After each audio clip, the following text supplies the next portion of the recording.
Clint Eastwood storms onto Jimmy Kimmel's show to promote his new film, but sparks fly when Kimmel's playful jabs ignite a fiery clash over politics, with Eastwood defending Trump against wild accusations, setting the stage for a viral showdown.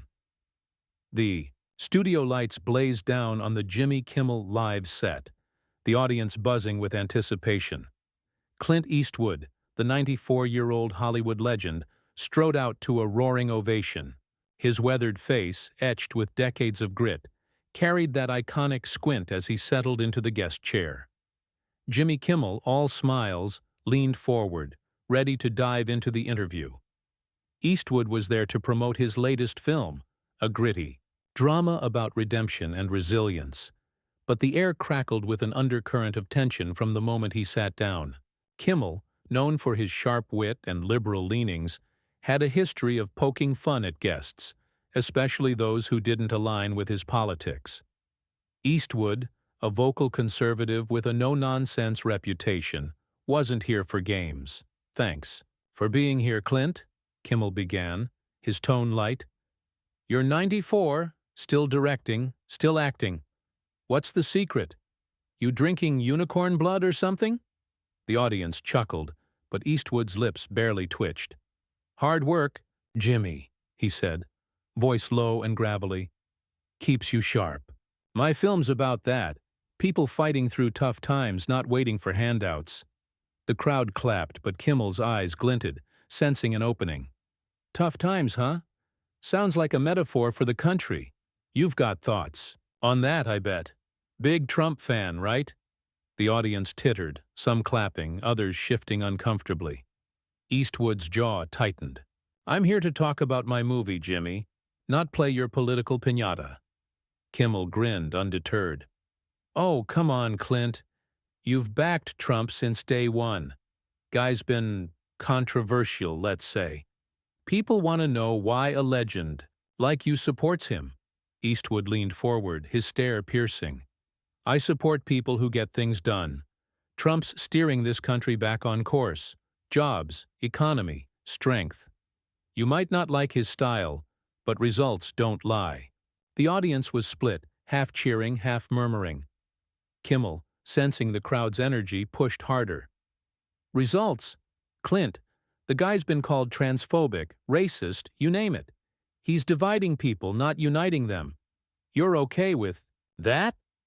Eastwood's eyes narrowed, his voice steady but sharp. "That's a cheap shot, Jimmy. You throw around labels like confetti, but where's the proof? Transphobic? Racist? Show me the evidence, not headlines. Trump's policies lifted minorities, lowest black unemployment in history before COVID. You want to talk division? Look at the media.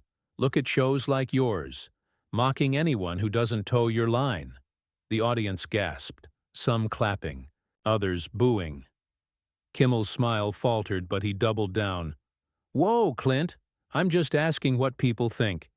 You're defending a guy who's banned trans people from the military. Said plenty that's raised eyebrows. You don't think that's divisive?" Eastwood didn't blink. "Military's about readiness, not feelings. And raised eyebrows? That's your evidence? You're parroting talking points, Jimmy. I thought you were smarter than that." The crowd erupted, a mix of cheers and jeers. Kimmel, visibly rattled, tried to pivot. "All right, let's lighten it up. Tell us about the film." But Eastwood wasn't done. "No, you open this door. You want to talk Trump? Let's talk how you've mocked him for years, turned him into a caricature. You don't do that to Obama, do you? Or Biden? Just the guys you don't like.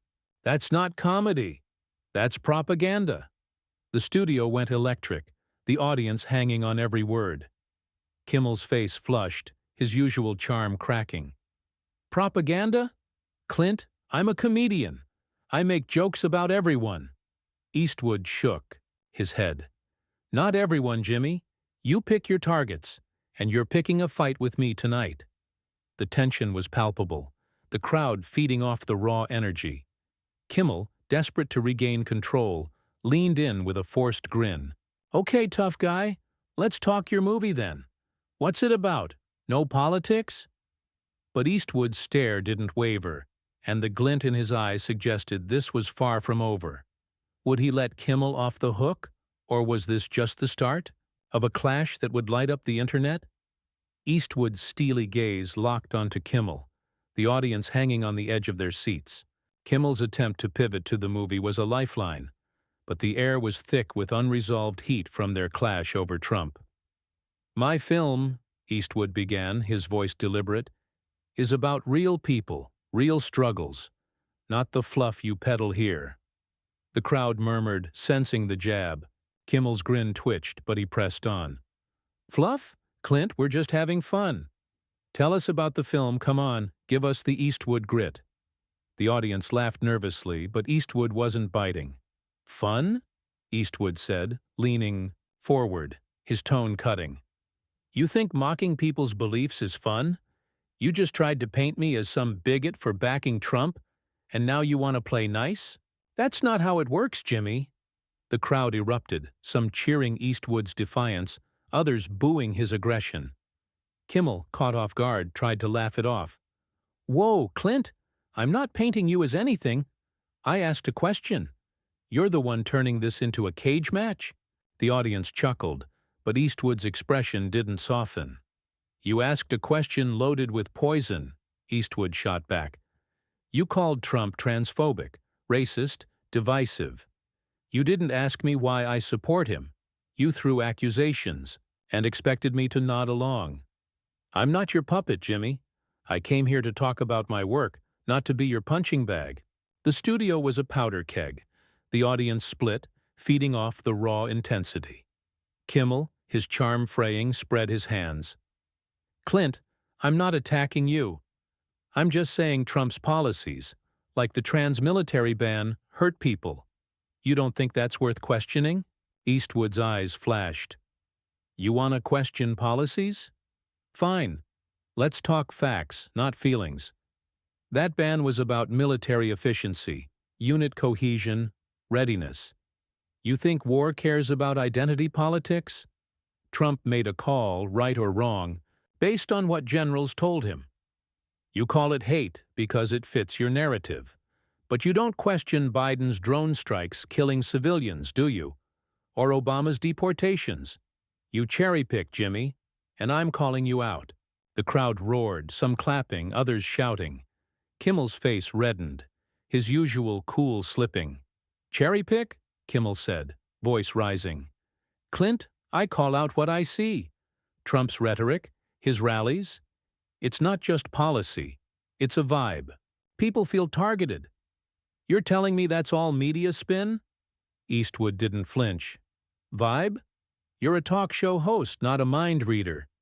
People feel targeted because you and your pals amplify every word to sound like a dog whistle. Trump's bringing back jobs, securing borders, cutting red tape. He's not perfect, but he's not the monster you paint. You want to talk vibes? How about the vibe of this show, where you mock anyone who doesn't vote your way?" The audience was electric, hanging on every word. Kimmel, now visibly rattled, tried to pivot again. "Okay, Clint, you're passionate, I get it. Let's cool it down. Your film, tell us about the characters." But Eastwood wasn't having it. "No, Jimmy, you don't get to slink away. You've been taking shots at Trump, at people like me, for years. You think I don't see it? You laugh at us, call us backward, while you sit in your Hollywood bubble. I'm here, in your house, and I'm not letting you off." Kimmel's eyes widened, the crowd gasping. "My house? Clint, you're a guest. I'm trying to have a conversation." Eastwood stood, his presence towering despite his age. "A conversation? This is an ambush. You didn't want my thoughts. You wanted a soundbite to dunk on. I'm done playing your game." He ripped off his mic, the audience exploding as he turned and walked off stage, leaving Kimmel frozen, the cameras rolling. The internet was about to ignite. But what would Kimmel say to salvage this disaster? The studio was a cauldron of chaos, as Clint Eastwood's boots echoed off the stage, his mic dangling from the chair. The audience, a mix of stunned silence and frenzied cheers, couldn't peel their eyes away. Jimmy Kimmel, still seated, stared at the empty space where Eastwood had been, his face a mask of shock and irritation. The cameras, unforgiving, zoomed in on his flushed cheeks as he scrambled to process the walkout. This wasn't just a bad interview.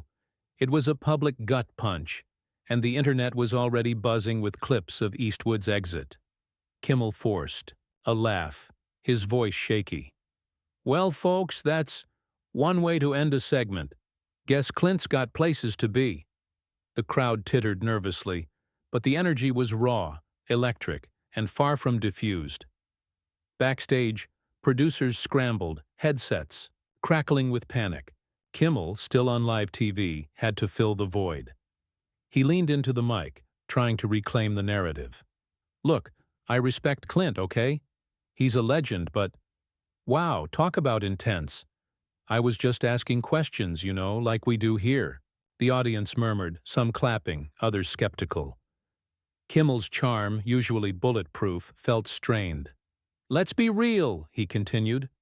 "When you back someone like Trump, you gotta expect pushback. I mean, the guy's got a rap sheet, transphobic policies, racist dog whistles. I'm not making this up." The crowd split again, half cheering, half grumbling, the divide in the room palpable. But Kimmel's attempt to rally his base backfired. From the wings, a stagehand signaled frantically. Social media was erupting, and not in his favor. X posts were flooding in, many praising Eastwood for calling out Kimmel's bias. "Clint just owned Kimmel," one viral post read. "Tired of Hollywood preaching." Another, "Eastwood said what we're all thinking. Kimmel's a bully." The hashtags Clint walks and Kimmel clowned were trending, and Kimmel, unaware of the full scope, was digging himself deeper.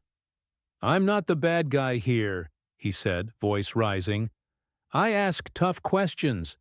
Clint could have talked about his movie, but he wanted a soapbox. That's on him." The audience wasn't fully buying it.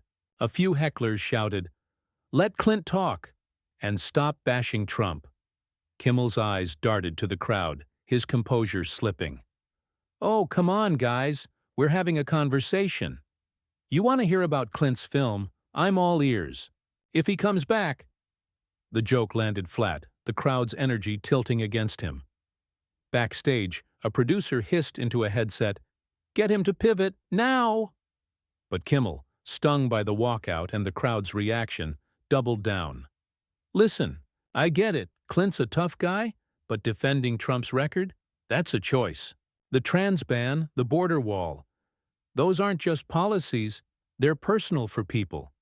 I'm not going to pretend otherwise." The studio felt like a pressure cooker. On X, the narrative was shifting fast. Eastwood was being hailed as a hero for standing up to Hollywood elites. A clip of him saying, "You cherry-pick, Jimmy, and I'm calling you out," had already racked up millions of views. Kimmel's team, monitoring the fallout, urged him to wrap the segment, but he couldn't resist one more jab. "All right, maybe Clint's right about one thing. I do pick targets. But when your target's got a history like Trump's, it's not hard to aim." The crowd groaned, sensing the misstep. Even his loyal fans seemed uneasy, the room's vibe souring. As the show cut to a musical guest, Kimmel slumped in his chair, the weight of the moment sinking in. The internet was ablaze, and not in his favor. Eastwood's walkout wasn't just a moment, it was a movement. Would Kimmel try to spin this in the monologue tomorrow? Or had he just lit a fuse he couldn't put out? The Jimmy Kimmel Live! Stage dimmed as the musical guests strummed their first chords, but the real show was happening online.